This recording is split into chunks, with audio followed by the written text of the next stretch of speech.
Every respect তোমাকে smart হতে হবে। তুমি বসে আছো, এখন স্মার্টলি বসতে হবে। তুমি যখন পড়াশোনা করবে, পড়াশোনাতে স্মার্টনেস থাকতে হবে। যখন খেলবে তখন খেলার মধ্যে তোমাকে স্মার্ট প্লে বয় হতে হবে।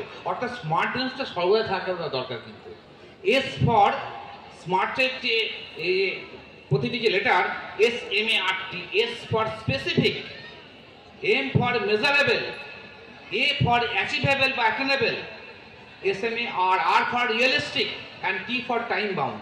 অর্থাৎ দেখবেন যে কোনো কাজকে এই যে পাঁচটা বললাম এর মধ্যে যদি সীমাবদ্ধ করতে পারেন তাহলে কিন্তু স্মার্টলি কাজগুলো করা সম্ভব হয়। সব অনেক অনেক ধন্যবাদ।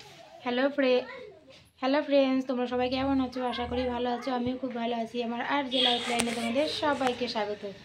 আর এই দেখো আমি পুরো রেডি হয়ে নিয়েছি। কোথায় যাচ্ছি বলো তো? আজকে যাচ্ছি চাকদাহ বই মেলাতে। আমার ছেলের প্রোগ্রাম আছে, গানের প্রোগ্রাম, স্কুল থেকে নিয়ে যাচ্ছে, সেখানে যাচ্ছি। তাহলে আজকে আমার সঙ্গে থাকো। সকাল থেকে ব্লগটা আমি সেরকমভাবে শুরু করিনি, মানে বিকাল থেকে শুরু করছি, রাত্রের ব্লগটা তোমাদেরকে দেখাবো বলে। তাহলে তোমরা দেখতে থাকো। আর এই দেখো আমার ছেলে রেডি হয়ে নিয়েছে স্কুল ড্রেস পরে। আর দেখো পুরোপুরি রেডি। আর দেখো আমরা যেতে যেতে আমাদের ওই যে দার্জিলিং গেছিলাম, ওদের সঙ্গে দেখা হয়ে গেলো, মিমির সঙ্গে। দেখেছো কি সুন্দর না? ওরা নাচ শিখতে যাচ্ছে। আর এই দেখো যাওয়ার মুখে কত সুন্দর লাইটিং করেছে, মানে বইমেলা ঢোকার মুখে কি সুন্দর লাগছে না? মনে হচ্ছে না যে পুজো পুজো ভাব, কিন্তু না, পুজো না, বইমেলাতে এরকম লাইটিং করেছে। আমি তোমাদেরকে দেখাবো পুষ্প প্রদর্শনী, সেখানেও এরকম লাইটিং হবে। কি সুন্দর লাগছে না? বাচ্চারা তো দেখেই ওদের ভালো লেগে যাবে। আমি বড় হয়ে আমার ভালো লাগছে। আর এই দেখো বইমেলাতে চলে এসেছি, চাকদহ বইমেলা নবান্ন সমিতির মাঠে হচ্ছিল। আর আমি একটু এসেই খুঁজে নিচ্ছি বাচ্চাদের কোথায় আছে, কারণ ওরা যেহেতু গান করবে, ওই দেখো ওদেরকে খুঁজে পেয়েও গেছি। এই দেখো ওর বন্ধুদের সঙ্গে ও বসে গেছে। আমি বলছি তোরা বস ওর বন্ধুদের সঙ্গে, তাহলে একটা ছবি তুলে নিই, তাহলে ভালো হবে, সব বন্ধুরা একসঙ্গে থাকতে পারবে। দেখেছো তো? এবার এই 8-9 জন মিলে গান করবে।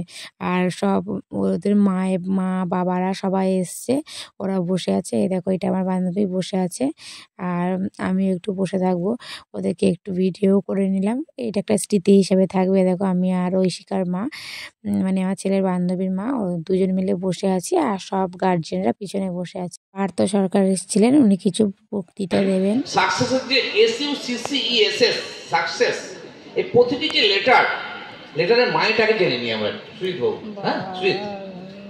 এস, সাকসেসের প্রথম যে S means see the goal, see your goal. তোমার লক্ষ্যটাকে দেখতে হবে। ফার্স্ট হচ্ছে সাকসেস পেতে গেলে সাকসেসের প্রথম এস হচ্ছে। আর এই দেখো তারই মধ্যে আমার মা বাবা চলে এসছে, ওদের সঙ্গে একটু কথা বলতে গেলাম। আমার ছেলে গান করবে, ওই জন্য আমার মাটা এসছে। তার আগে মা গীতা প্রেস গোরখপুর থেকে একটু গীতা আরও কী সব কিনে নেবে বই। আমার মা বই পড়তে খুবই ভালোবাসে, আমার মা আমার বাবা।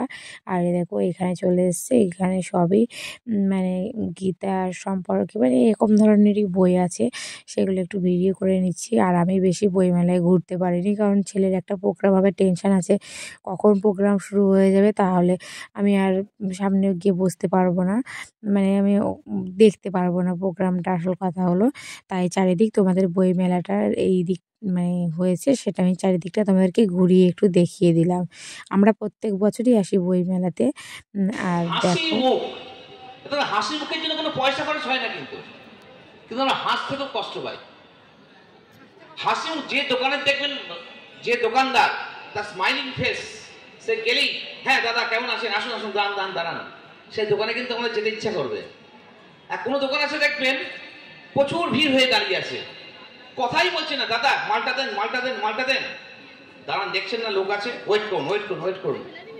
অর্থাৎ অর্থাৎ কমিউনিকেশনের ক্ষেত্রে তার স্মাইলিং ফেস কিন্তু একটা বিরাট কাজ করে। এক নাম্বার, একটা সুন্দর হাসি, ছোট্ট হাসি।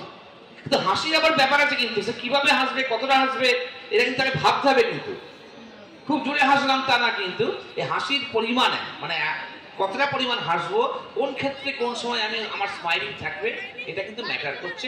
তাকে কিন্তু বুঝতে হবে যে কোন জায়গায় কেমন আমি স্মাইলিং ফেসে থাকবো।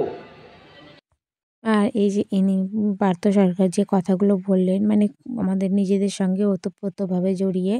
আর এ দেখো পূর্বাচল স্কুলের স্কুলের স্টুডেন্টরা ওরা গান করে নিচ্ছিল।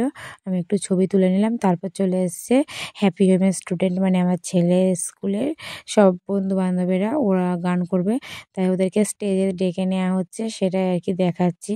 এই দেখো ম্যামরা ঠিক করে দিচ্ছেন কে কীভাবে দাঁড়াবে, সেটাই তোমাদেরকে দেখালাম।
তোমাদের এই বাচ্চাদের গানটা কেমন লাগলো অবশ্যই কমেন্টে জানিও। কিন্তু ওরা অনেক আশা নিয়ে এই গানটা করেছে, আর দেখো কত ভিড় হয়েছে।